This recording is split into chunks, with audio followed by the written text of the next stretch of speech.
प्यारे भक्तों, क्या आप चाहते हैं कि आपके जीवन में अचानक धन की प्राप्ति हो?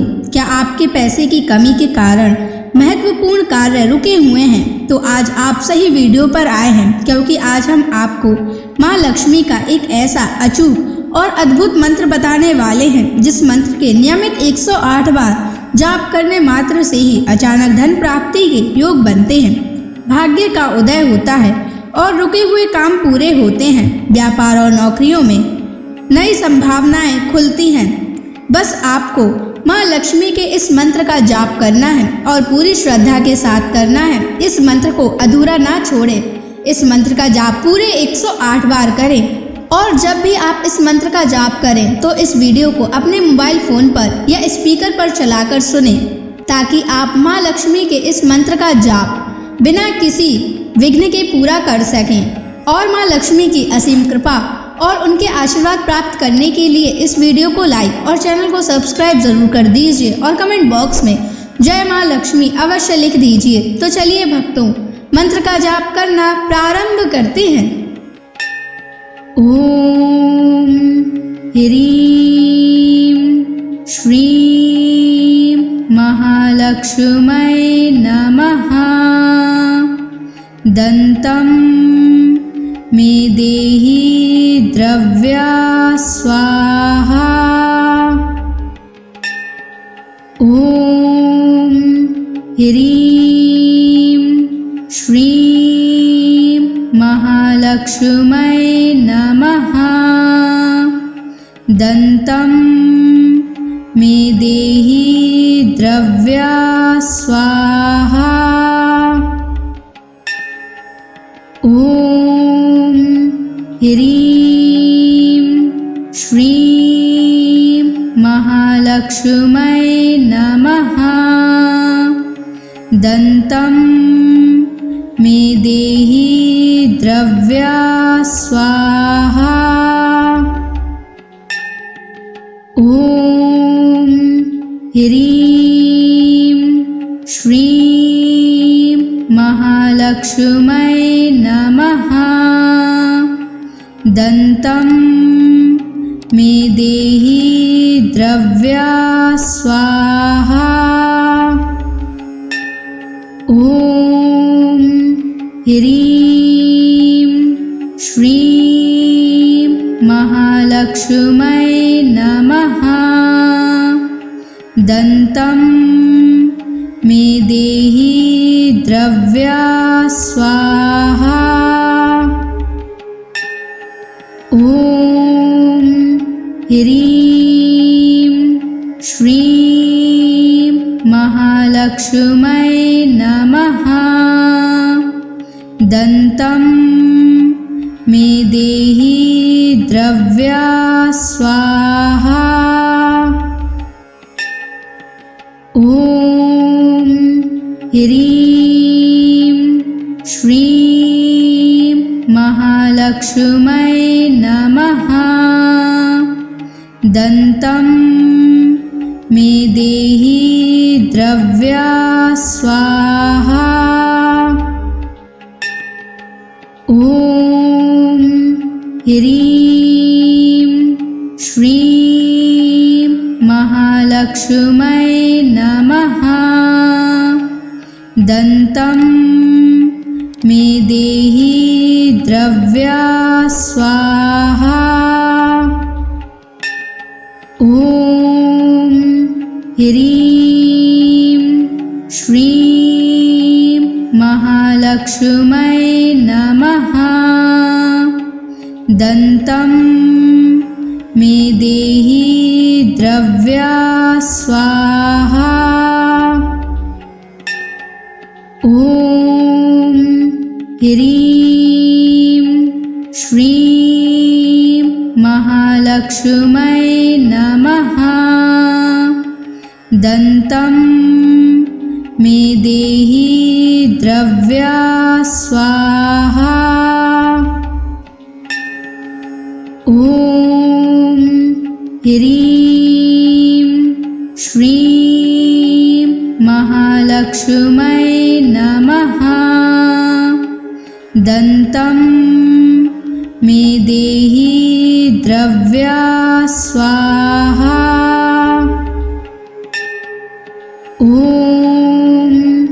ह्रीं श्रीं महालक्ष्मै नमः।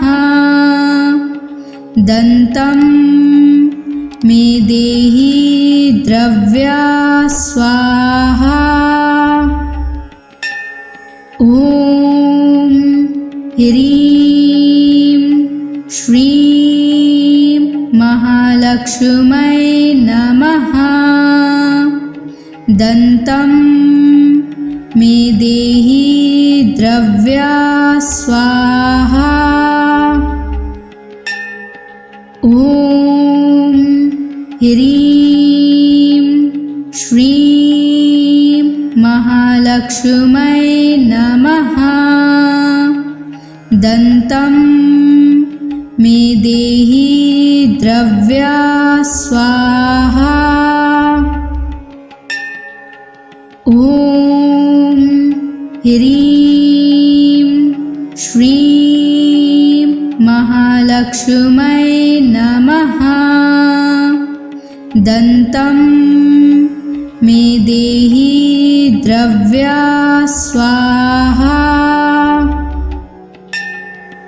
ॐ ह्रीं श्रीं महालक्ष्मै नमः। दन्तं मे देहि द्रव्या स्वाहा। ॐ ह्रीं श्रीं महालक्ष्मै नमः। दन्तं मे देहि द्रव्या स्वाहा।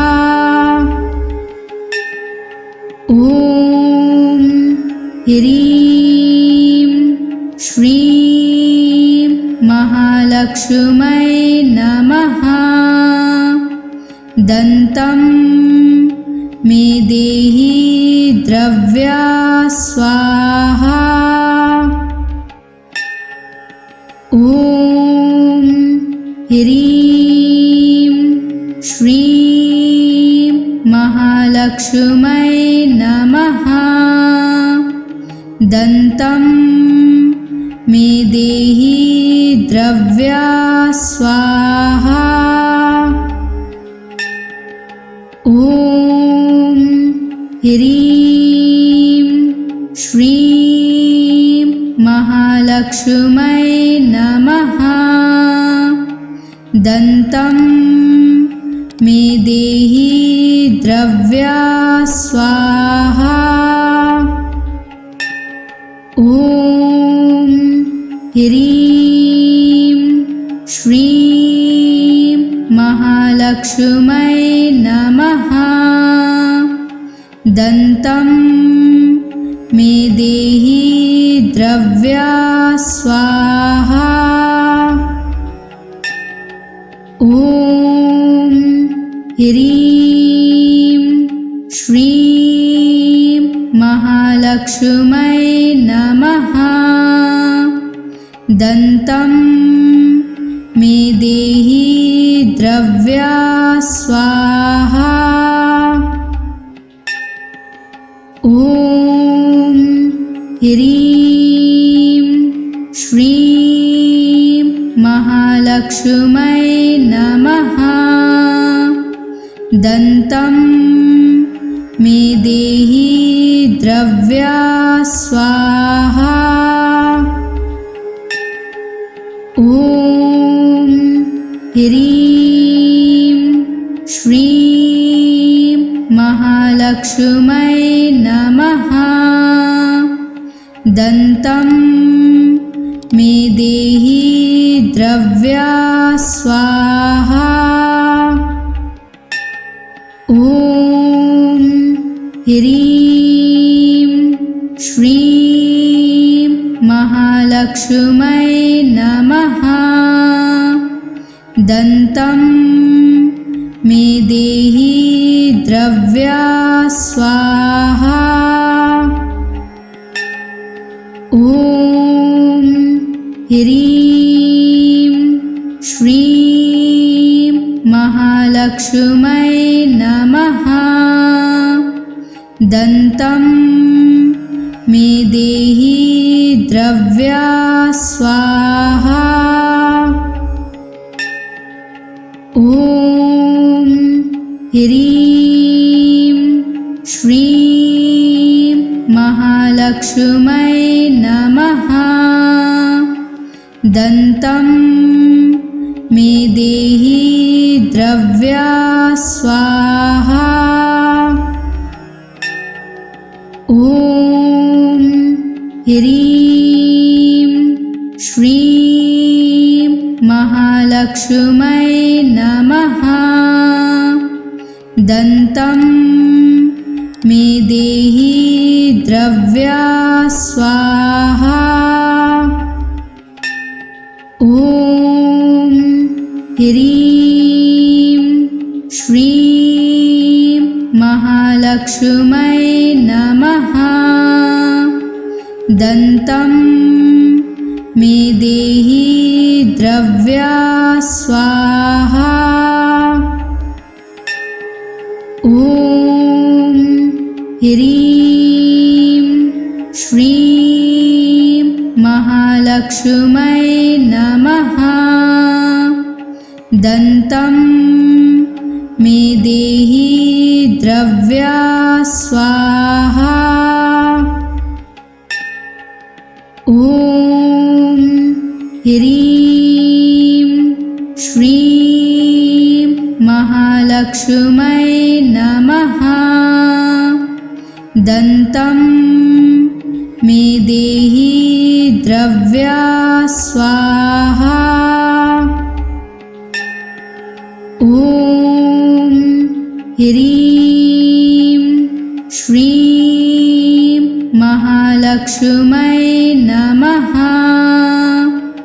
दन्तं मे देहि द्रव्या स्वाहा।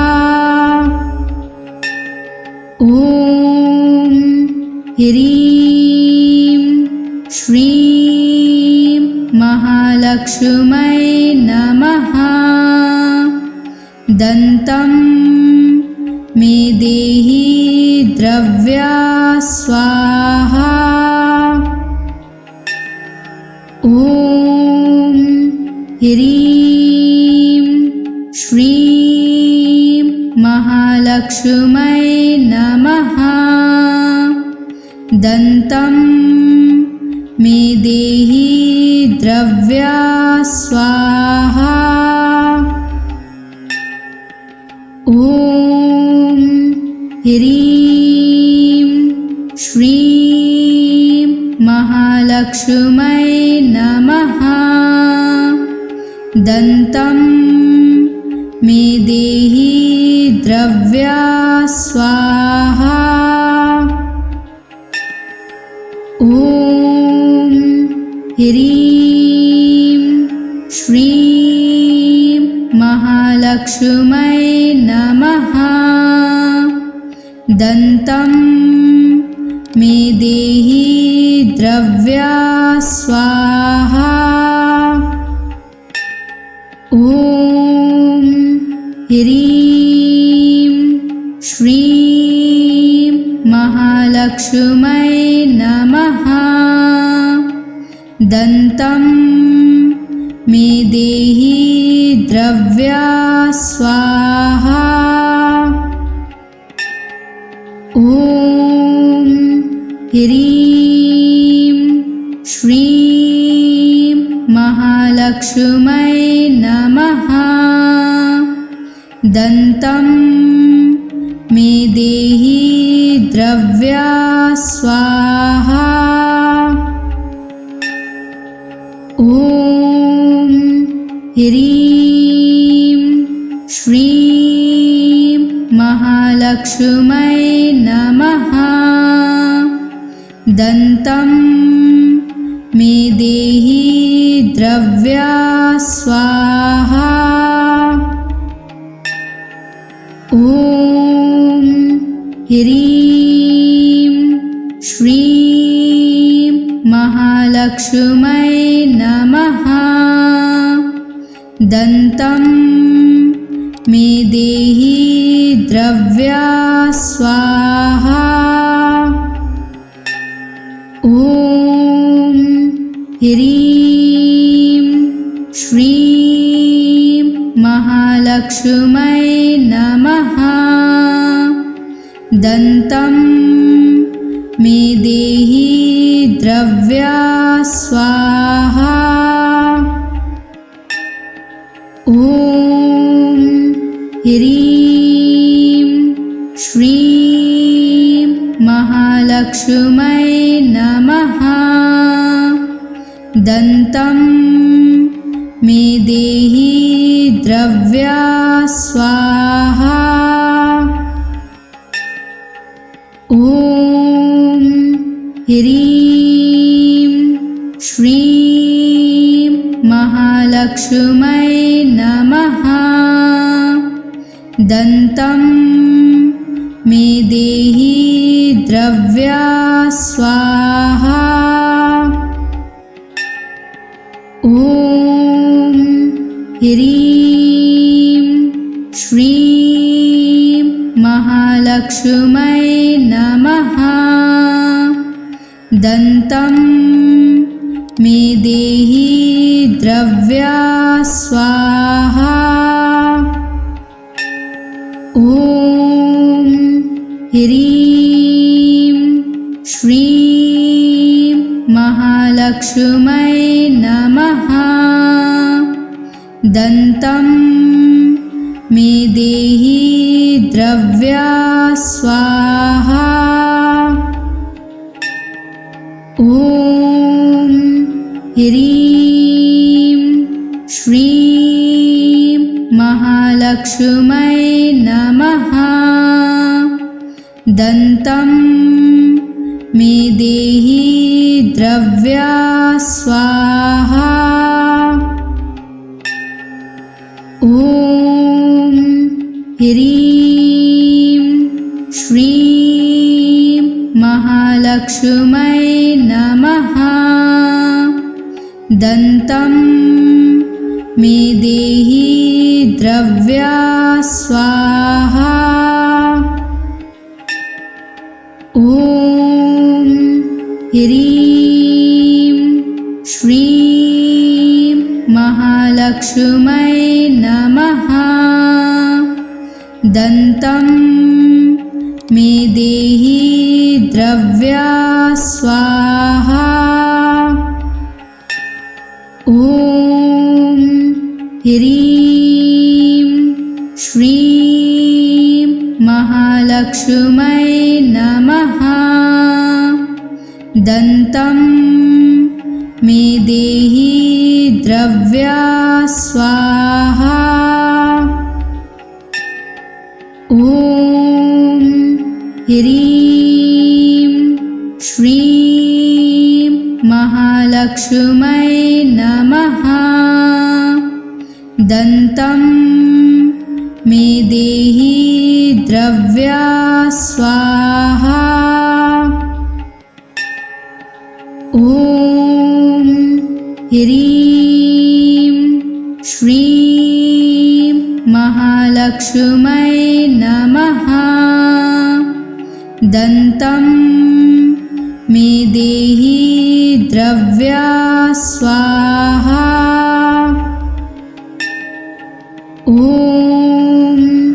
ह्रीं श्रीं महालक्ष्मै नमः।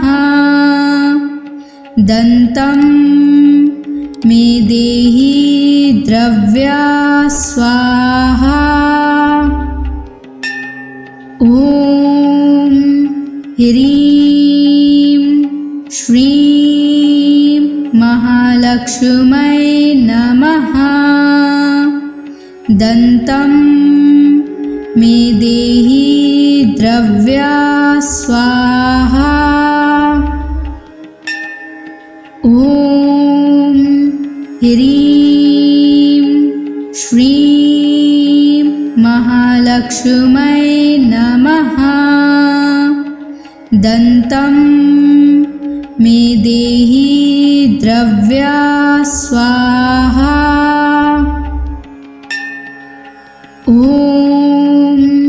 ह्रीं श्रीं महालक्ष्मै नमः। दन्तं मे देहि द्रव्या स्वाहा। ॐ ह्रीं श्रीं महालक्ष्मै नमः। दन्तं मे देहि द्रव्या स्वाहा। ॐ ह्रीं श्रीं महालक्ष्मै नमः। दन्तं मे देहि द्रव्या स्वाहा। ॐ ह्रीं श्रीं महालक्ष्मै नमः। दन्तं मे देहि द्रव्या स्वाहा। ॐ ह्रीं श्रीं महालक्ष्मै नमः। दन्तं मे देहि द्रव्या स्वाहा। ॐ ह्रीं श्रीं महालक्ष्मै नमः। दन्तं मे देहि द्रव्या स्वाहा। ॐ ह्रीं श्रीं महालक्ष्मै नमः। दन्तं मे देहि द्रव्या स्वाहा। ॐ ह्रीं श्रीं महालक्ष्मै नमः। दन्तं मे देहि द्रव्या स्वाहा। ॐ ह्रीं श्रीं महालक्ष्मै नमः। दन्तं मे देहि द्रव्या स्वाहा। ॐ ह्रीं श्रीं महालक्ष्मै नमः। दन्तं मे देहि द्रव्या स्वाहा। ॐ ह्रीं श्रीं महालक्ष्मै नमः। दन्तं मे देहि द्रव्या स्वाहा। ॐ ह्रीं श्रीं महालक्ष्मै नमः। दन्तं मे देहि द्रव्या स्वाहा। ॐ ह्रीं श्रीं महालक्ष्मै नमः। दन्तं मे देहि द्रव्या स्वाहा। ॐ ह्रीं श्रीं महालक्ष्मै नमः। दन्तं मे देहि द्रव्या स्वाहा। ॐ ह्रीं श्रीं महालक्ष्मै महालक्ष्मै नमः।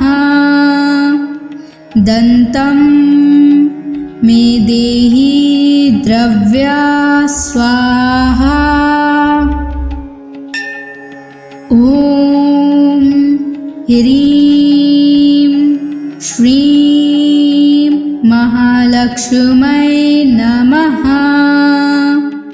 दन्तं मे देहि द्रव्या स्वाहा। ॐ ह्रीं श्रीं महालक्ष्मै नमः। दन्तं मे देहि द्रव्या स्वाहा। ॐ ह्रीं श्रीं महालक्ष्मै नमः। दन्तं मे देहि द्रव्या स्वाहा। ॐ ह्रीं श्रीं महालक्ष्मै नमः। दन्तं मे देहि द्रव्या स्वाहा। ॐ ह्रीं श्रीं महालक्ष्मै नमः। दन्तं मे देहि द्रव्या स्वाहा। ॐ ह्रीं श्रीं महालक्ष्मै नमः। दन्तं मे देहि द्रव्या स्वाहा। ॐ ह्रीं श्रीं महालक्ष्मै नमः। दन्तं मे देहि द्रव्या स्वाहा। ॐ ह्रीं श्रीं महालक्ष्मै नमः। दन्तं मे देहि द्रव्या स्वाहा। ॐ ह्रीं श्रीं महालक्ष्मै नमः। दन्तं मे देहि द्रव्या स्वाहा। ॐ ह्रीं श्रीं महालक्ष्मै नमः। दन्तं मे देहि द्रव्या स्वाहा। ॐ ह्रीं श्रीं महालक्ष्मै नमः। दन्तं मे देहि द्रव्या स्वाहा। ॐ ह्रीं श्रीं महालक्ष्मै नमः। दन्तं मे देहि द्रव्या स्वाहा। ॐ ह्रीं श्रीं महालक्ष्मै नमः। दन्तं मे देहि द्रव्या स्वाहा।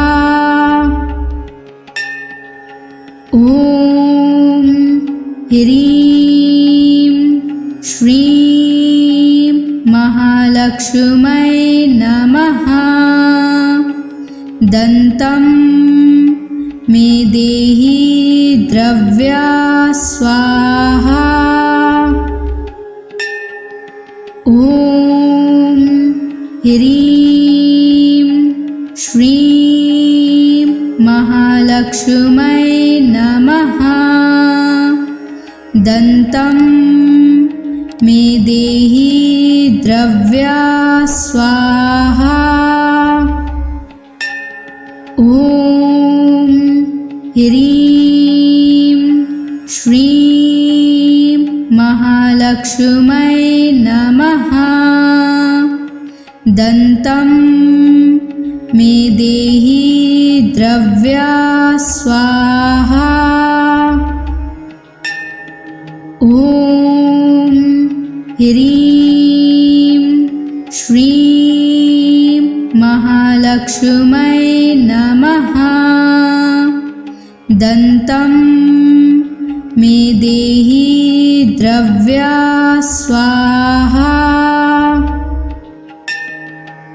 ॐ ह्रीं श्रीं महालक्ष्मै नमः। दन्तं मे देहि द्रव्या स्वाहा। ॐ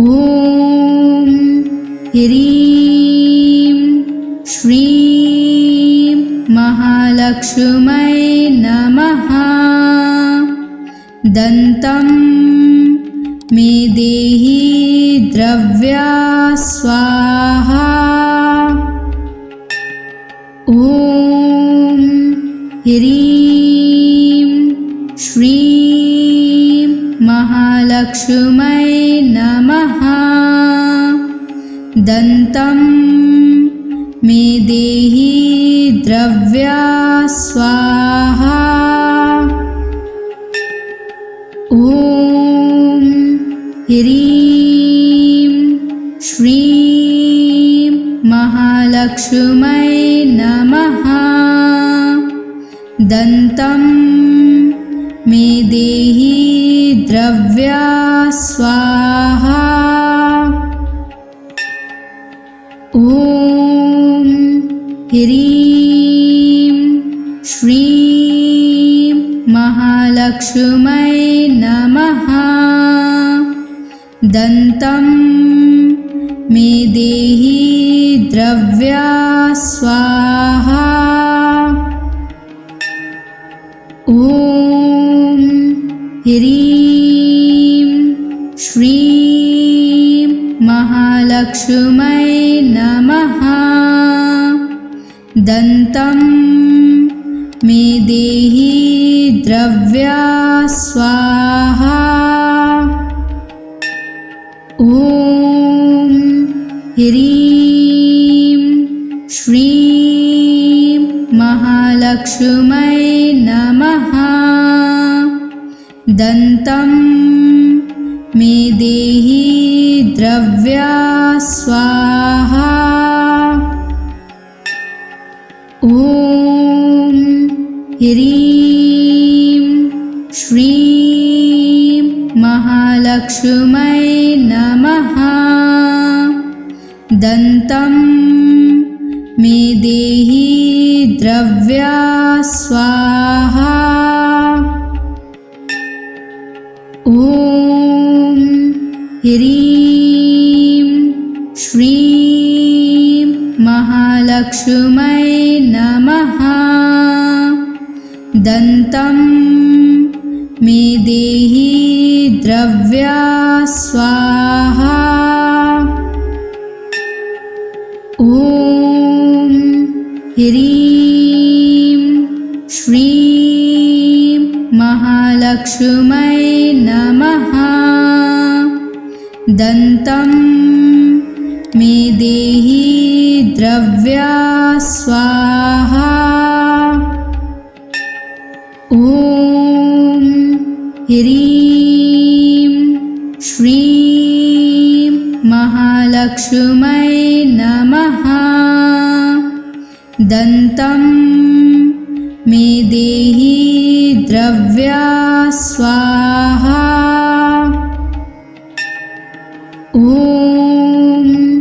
ह्रीं श्रीं महालक्ष्मै नमः। दन्तं मे देहि द्रव्या स्वाहा। ॐ ह्रीं श्रीं महालक्ष्मै नमः। दन्तं मे देहि द्रव्या स्वाहा। ॐ ह्रीं श्रीं महालक्ष्मै नमः। दन्तं मे देहि द्रव्या स्वाहा। ॐ ह्रीं श्रीं महालक्ष्मै नमः। दन्तं मे देहि द्रव्या स्वाहा।